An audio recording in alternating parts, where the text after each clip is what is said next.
Hello students, I am doctor Tanuja Bisht और मैं तुम्हें जो है ऑर्गेनिक केमिस्ट्री पढ़ाने वाली हूँ। और तो क्या है, देखो ऑर्गेनिक केमिस्ट्री होती क्या है।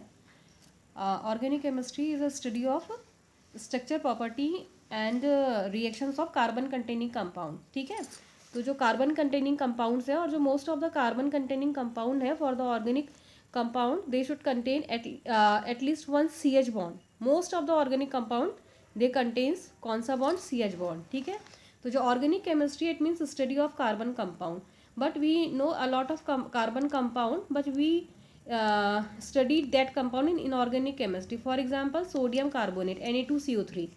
ठीक है, इसमें भी क्या है, आपका कार्बन तो प्रेजेंट है लेकिन हम किस में नहीं पढ़ते हैं, आपका ऑर्गेनिक कंपाउंड्स में नहीं पढ़ते हैं। ठीक है, तो इसमें क्या है आपका, देखो जो ज़्यादातर ऑर्गेनिक कंपाउंड्स होते हैं उनमें क्या होता है, एक तो सी एच बॉन्ड होता है। पहला तो क्या होना चाहिए, कार्बन कंटेनिंग कंपाउंड। सेकेंड, देखो जो केमिस्ट्री है हम उसको दो पोर्शन में डिवाइड करते हैं। एक जगह हम क्या करते हैं, आपका ऑर्गेनिक कंपाउंड्स, और दूसरे जो है आपका इनऑर्गेनिक केमिस्ट्री में हम क्या पढ़ते हैं, कार्बन एलिमेंट को छोड़कर जो बाकी के एलिमेंट्स हैं उनके कंपाउंड्स को हम स्टडी करते हैं इनऑर्गेनिक केमिस्ट्री में। ठीक है, अब भाई ये पहला तो क्वेश्चन ये आना चाहिए कि ऐसा क्यों है कि हम कार्बन के कंपाउंड की स्टडी अलग करते हैं। ऐसा क्यों नहीं कि हम वेनेडियम का बिल्कुल एक अलग ही, जो जर्नल एक यदि कहे वैसे होने को वेनेडियम केमिस्ट्री भी है, या जो दूसरे एलिमेंट है उनकी भी अपनी केमिस्ट्री है, लेकिन जो एक जर्नल हम केमिस्ट्री की यहाँ पर हम ब्रांचेस पढ़ते हैं वो क्या पढ़ते हैं, इनऑर्गेनिक, ऑर्गेनिक और फिजिकल। ठीक है, तो कार्बनिक को क्यों अलग करना पड़ा, तो इसका क्या कारण है। फर्स्ट जो है जो वो है सारा कार्बन की प्रॉपर्टीज़। कार्बन तुम जानते हो कैसा होता है, आपका टेट्रावेलेंट होता है, वैलेंसी 4 होती है, कैटिनेशन की प्रॉपर्टी होती है, मीन्स क्या करता है आपका चेन बना के इसके नंबर ऑफ, मतलब कार्बन एक ऐसा कंपाउंड है जिसके कि नंबर ऑफ बहुत सारे कंपाउंड, जब डिस्कवरी हुई यदि देखो केमिस्ट्री को दो पोर्शन में डिवाइड नहीं करना पड़ता तो हमें क्या करना होता, इतने कार्बन के कंपाउंड और रेस्ट ऑफ जो पीरियोडिक टेबल है उनको हमने एक ही सब्जेक्ट के अंदर पढ़ना होता। ठीक है, तो क्या हुआ आपका, जब डिस्कवरी हुई तो ये पता चला कि कार्बन के कंपाउंड्स का नंबर बढ़ता जा रहा है, बढ़ता जा रहा है, बढ़ता जा रहा है। जो डिस्कवरी हो रही है कैसे हो रहा है, आपके कार्बन के कंपाउंड की। तो ये डिसाइड किया गया क्यों ना हम ऐसा कह रहे हैं, कार्बन के कंपाउंड्स को अलग ही स्टडी कर लें। ठीक, इसलिए वहाँ से क्या जनरेट हुई, फिर आपकी ऑर्गेनिक केमिस्ट्री हुई। ऑर्गेनिक केमिस्ट्री को हिंदी में बोलते हैं कार्बनिक रसायन, मीन्स कार्बन और उसके जो कंपाउंड्स हैं उनकी केमिस्ट्री। ठीक है, उनकी रिएक्टिविटी, उनके कंपाउंड की प्रॉपर्टीज वो स्टडी करना है। And most of the organic compound contain at least one C H bonds. ठीक, बट ऐसे भी कंपाउंड्स हैं जिनमें कि क्या है, आपका सी एच नहीं है। ठीक है, अब मैं बात कर रही थी सोडियम कार्बोनेट Na2CO3, इसमें कार्बन प्रेजेंट है but this is not an organic compound. ठीक है, तो पहला तो क्या है आपका, कार्बन का तो है। सेकेंड पॉइंट जो होना चाहिए वो क्या होना चाहिए आपका, उसके बॉन्डिंग का नेचर। बॉन्ड बॉन्ड क्या होता है आपका, जो most of the organic compound है उनमें जो जनरली बॉन्ड होता है वो होता है आपका कोवेलेंट बॉन्ड। के बारे में आपने पढ़ा होगा, आइनिक बॉन्ड, कोवेलेंट बॉन्ड और कोऑर्डिनेट बॉन्ड, जो कि आप इनऑर्गेनिक केमिस्ट्री में पढ़ते हैं। तो जो इसमें नेचर है वो कौन सा है आपका, जो बॉन्ड होता है ऑर्गेनिक में जो ऑर्गेनिक कंपाउंड्स हैं या जो ये हैं आपके कंपाउंड्स हैं उनमें कौन सा होता है फिर आपका कोवेलेंट बॉन्ड। और कोवेलेंट बॉन्ड कैसे बनता है, शेयरिंग ऑफ इलेक्ट्रॉन से। पढ़ा होगा तुमने covalent single bond, covalent double bond और कार्बन कार्बन या जो भी है covalent triple bond. Single bond means single bond is formed by the sharing of one one electron. ठीक है, if there is a single bond between two a atoms, so it means this bond is formed by the sharing of one electron of this a atom and one electron of this a atom। ठीक, तो sharing से जो बनता है that is covalent bond. तो first क्या है आपका, जो कार्बन कंपाउंड है कार्बन के होने चाहिए, जर्नल उसमें कार्बन हाइड्रोजन कोवेलेंट बॉन्ड होना चाहिए। ठीक है, थर्ड, तो बॉन्ड का नेचर डिसाइड करता है कि ऑर्गेनिक है या नहीं है। ठीक है, और उसमें क्या होता है आपका सॉलिबिलिटी। अब क्या कहते हैं, लाइक डिजॉल्व लाइक, जो जो ऑर्गेनिक कंपाउंड्स होते हैं वो ऑर्गेनिक सॉल्वेंट में डिजॉल्व होते हैं और जो इनऑर्गेनिक कंपाउंड्स होते हैं वो इनऑर्गेनिक सॉल्वेंट में डिजॉल्व होते हैं। तो जो बॉन्ड हो गया आपका, तो ये कैसे होता है, कोवेलेंट बॉन्ड होता है। और जो ये कंपाउंड है सोडियम कार्बोनेट, वो कैसा होता है आपका आइनिक बॉन्ड है। इसमें कौन सा बॉन्ड है आपका, ना तो सी एच बॉन्ड प्रेजेंट है, ठीक, हमने कहा तो सी एच बॉन्ड भी हो सकता था, ना सी एच प्रेजेंट है, ना इसमें कोवेलेंट, मतलब कैसा नेचर है ये आपका, ये आइनिक कंपाउंड है। ठीक है, तो सेकंड कंडीशन भी फुलफिल नहीं कर रहा, तो एक ऐसा कंपाउंड होता है आपका सोडियम कार्बोनेट, इनऑर्गेनिक कंपाउंड है। ठीक है, ऑर्गेनिक कंपाउंड की कैटेगरी में हम इसको नहीं पढ़ते हैं। ठीक है, अब ऑर्गेनिक कंपाउंड्स कैसे हैं, जैसे फॉर एग्जांपल देखो CH4। ठीक है। इसमें क्या होता है आपका कार्बन, मीथेन है इसका फॉर्मूला, CH4 और नाम क्या होता है इसका मीथेन।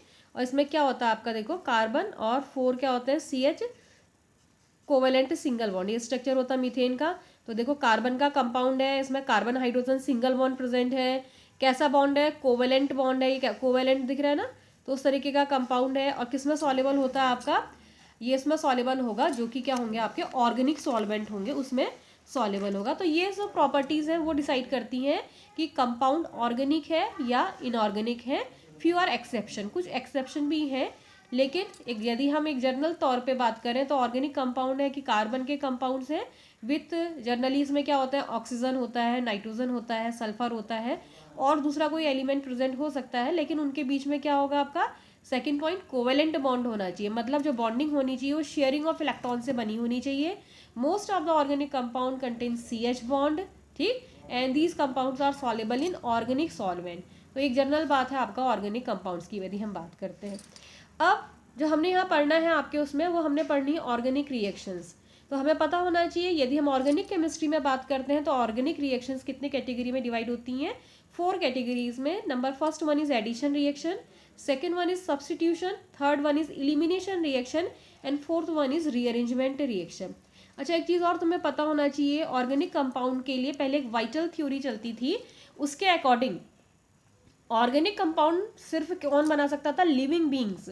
मतलब ऐसा माना जाता था कि ऑर्गेनिक कंपाउंड के सिंथेसिस के लिए कोई ना कोई वाइटल फोर्स या कोई दैवीय शक्ति चाहिए, जिससे कि क्या बनता है आपका ऑर्गेनिक कंपाउंड बनते हैं। और इस तरीके का जो फोर्स है या इस तरीके की जो शक्ति है वो किसमें होती थी आपकी? सिर्फ लिविंग बींग्स बना सकते थे। जैसे कि देखिए, देखो ग्लूकोज है, कहाँ से निकलता है आपका ग्लूकोज? में पता है प्लांट्स में मिलता है, ठीक है। या जो भी कार्बनिक के तुम कंपाउंड जानते हो वो कहाँ से निकलते थे? है लिविंग बींग्स में से, ठीक है। तो ये माना जाता था कि जो ऑर्गेनिक कंपाउंड्स है वो कहाँ से होती थी उनकी सिंथेसिस? लिविंग बींग से, ठीक है। लेकिन सबसे पहले ऐसा कौन सा कंपाउंड था जिसको कि लैब में बनाया गया? वो था आपका यूरिया। किसने बनाया था? वोहलर ने, ठीक है। फर्स्ट ऑर्गेनिक कंपाउंड जो लेबोरेटरी में बनाया गया है वो कौन है आपका? यूरिया है। और कैसे बनाया है? वोहलर ने बनाया है, ठीक है। तो उससे कौन सी थ्योरी फेल हो गई? पहले ये माना जाता था कि ऑर्गेनिक कंपाउंड को लैब में नहीं बनाया जा सकता है, लेकिन जब यूरिया की डिस्कवरी हुई है तो उससे ये प्रूफ हो गया कि जो ऑर्गेनिक कंपाउंड है उसको भी लैब में बना सकते हैं। फिर कई वैज्ञानिकों ने, जो साइंटिस्ट थे, वो इसके काम के पीछे लगे कि हम क्या करें, आपका पहले तक बन ही नहीं पा रहे थे ऑर्गेनिक कंपाउंड्स लैब में, लेकिन जैसे यूरिया की सिंथेसिस हुई उसके बाद तो तुरंत एसिटिक एसिड को भी बनाया गया है, ठीक है। तो ऐसे धीरे धीरे करके क्या हुआ, आपके बहुत सारे कंपाउंड्स लैब में सिंथेसाइज किए गए, और जो कि वाइटल फोर्स थ्योरी का जो कॉन्सेप्ट था वो क्या हो गया आपका? खत्म हो गया। और ये माना जाने लगा कि जो ऑर्गेनिक कंपाउंड्स है उसको हम लैब में बना सकते हैं, ठीक है। अब जो हम यहाँ पर बात कर रहे हैं ऑर्गेनिक रिएक्शंस 4 तरीके की होती हैं, तुम इंटर में भी पढ़ते हो आपका addition reaction, substitution reaction, elimination reaction and rearrangement reaction, ठीक है। एडिशन नाम से ही पता चल रहा है, दो चीजें मिल जुड़ जाएंगी, दो चीज को जोड़ना ही एडिशन कहलाता है। For example CS2 double bond CS2, here this is compound number A on second one is compound number B, ठीक। एरो से पहले जो होते हैं these are known as reactant, और एरो के बाद जो होते हैं उनको क्या कहा जाता है? आपका प्रोडक्ट कहते हैं, ठीक है। तो हमें क्या लग रहा है, देखो इस रिएक्शन को देख के क्या लग रहा है कि रिएक्टेंट 2 थे, लेकिन जो रिएक्शन हुई है तो क्या हो गए हैं? जुड़ गए हैं, दिख रहा है।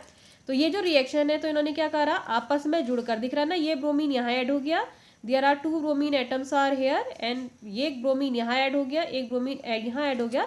सो there is a formation of CS2Br single bond CS2Br, this is known as ethylene, this is bromine, and this compound is known as 1,2-dibromoethane.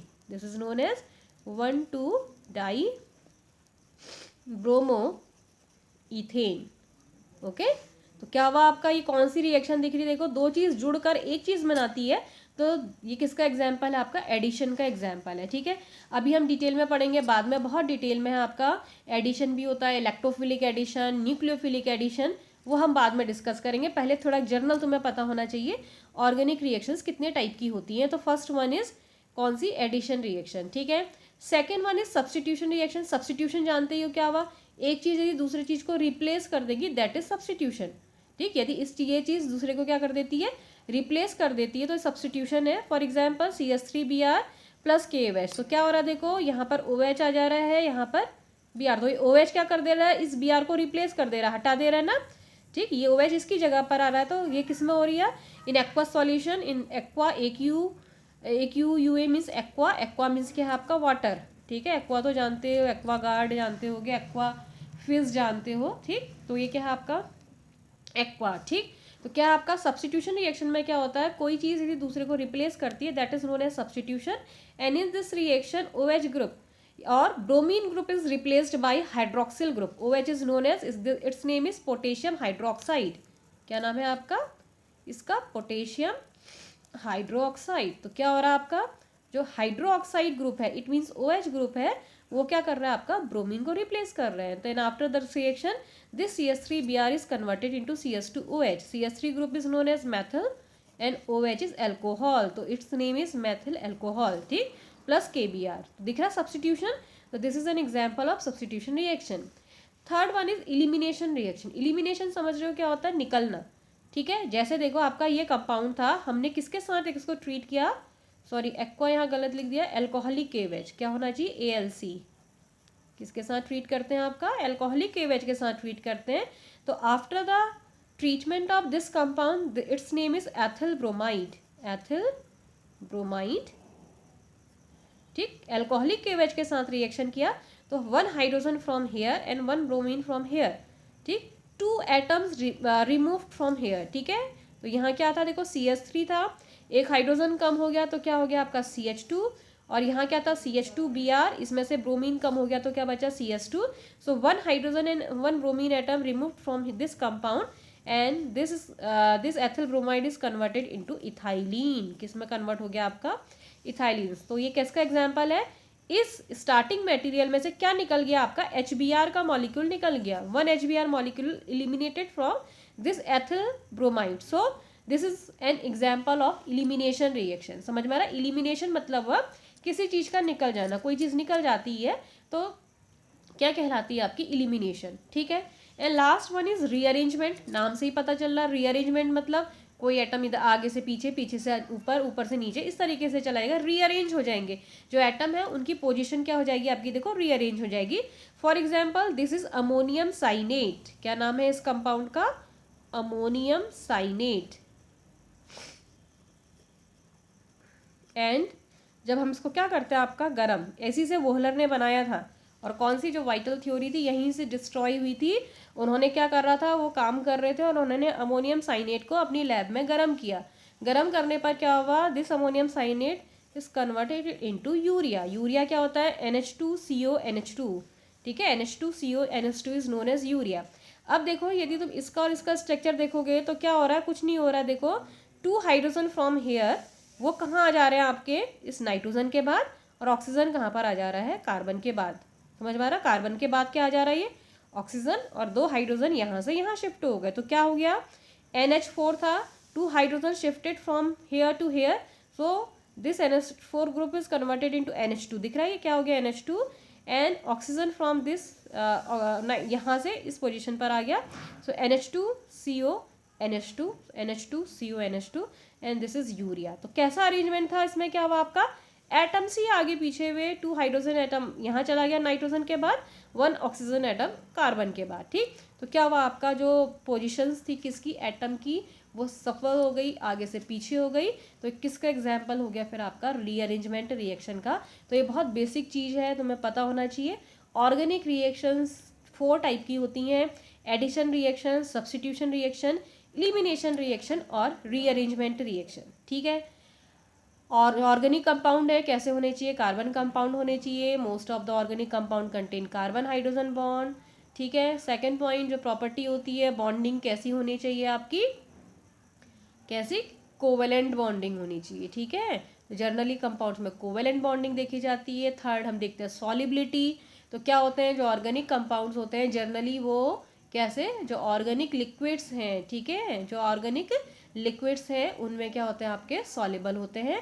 तो ये थे आपके ऑर्गेनिक कंपाउंड और main 4 type of organic reactions. ठीक है, अब तुम्हारा काम ये है कि तुमने एक एक example of addition, substitution, elimination and rearrangement, ठीक है, इसके नोट्स बनाना शुरू कर दो। ऑर्गेनिक केमिस्ट्री के सबसे टफ तीनों केमिस्ट्री में जो नंबर नहीं आ रहे हैं बच्चों के, वो ऑर्गेनिक केमिस्ट्री है। इसीलिए पहले दिन से पढ़ना शुरू करो। और जो तुम्हारा क्वेश्चन है वो ये है कि तुमने एक एक जो तुम्हारी जो तुम्हारा क्लासरूम खोला गया है गूगल क्लासरूम, उसमें मैं तुम्हें लिखूंगी कि एक वो बना देती हूँ, क्वेश्चन बना देती हूँ, उसमें आपने सबने आंसर डालने हैं। और क्वेश्चन ये है कि आपने वहाँ पर addition, substitution, elimination and rearrangement reaction का एक एक एग्जाम्पल कॉपी में करके इन कंपाउंड्स को छोड़ के लिख कर भेजना है। ठीक है, बाकी फिर जिस दिन मेरा टर्न होगा मैं उस दिन पढ़ाऊँगी।